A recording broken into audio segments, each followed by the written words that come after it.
Hi everybody, I just wanted to show you my most favorite running path, I would say in the world, but there are so many, it's hard to pick one, right? This is in the heart of Lakewood Ranch. Main Street is about a mile away from here in Lakewood Ranch.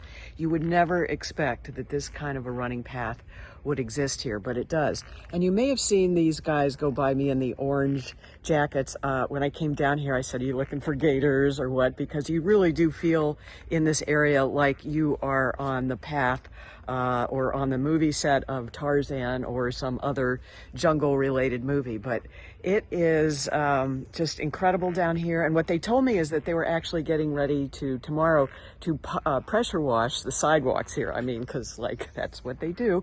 And you know, if you buy a home in this area, you are committed to an HOA, and they will regulate sometimes the color of your house. They'll tell you what kind of plants you can grow, because citrus trees attract citrus rats, which run around in the attic and I guess affect the property value or something like that. So that is one of the things you have to deal with living in this area, as I did a number of years ago.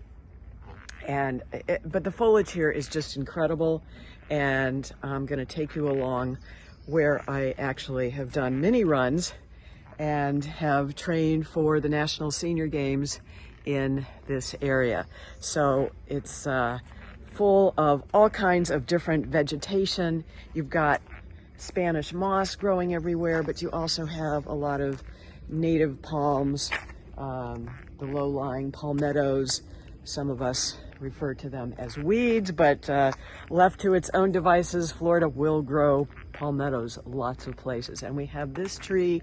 This is called, I believe, I don't know the actual genus, species name of this tree, but it is called the mother-in-law tree because it is peeling, or I'm sorry, the tourist tree. You have to get the made-up names correct here.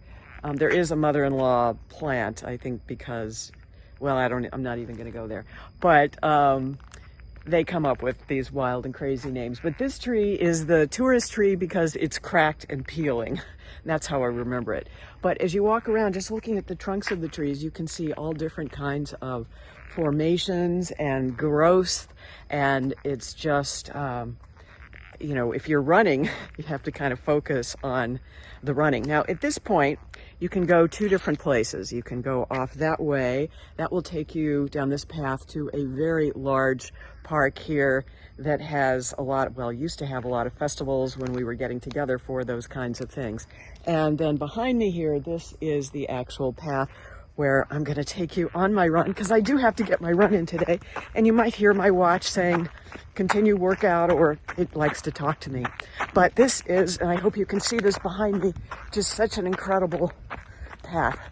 It's crushed shell, which is the best kind of path or surface to run on, especially if you're an aging person like I am, like we all are, right? So you want to preserve your skeletal structure. And when you run on concrete, which is just a 100-year-old invention and really not designed for the human skeleton. Hello, of course, lots of doggies being walked along here too, so we always have to say hello to the doggies. But you can see this path is just ideal for the human body. There's a little bit of give. Some people say, well, you should run on asphalt because that's better for your skeleton than and your bones than concrete. But I don't know. I don't think there's really that much of a difference.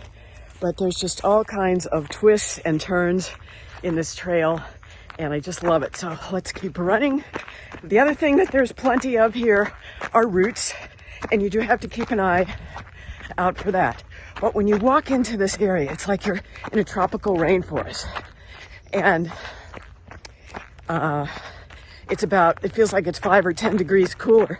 And, you know, the first question I asked when I woke up one morning and heard a shotgun blast out my window when I first moved here and thought either somebody's dead or that's a 5K race starting. Fortunately, it was the latter. And I walked over to where the race was, about a block from my window. And I said, how do people race in Florida in the summertime? And this woman, who I'm still friends with to this day, said, get up at sunrise, And that's how you run in Florida, especially in the summer.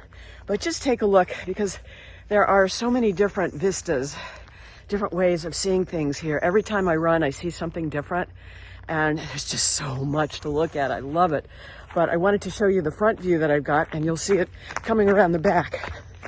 There's also a creek that runs through here that is a tributary to the Manatee River, and just wanted to show you this route. So you got to keep a lookout for the roots so you don't trip over them, which is even more of a challenge when you're multitasking like I'm doing right here. But I really need to get this run in today. So we're going to see how long, and this is, by the way, a test of your running fitness. You should be able to carry on a conversation. And again, this view behind me, well, it's in front of me, but I'm going to show it to you so you can see it behind me. Just spectacular. More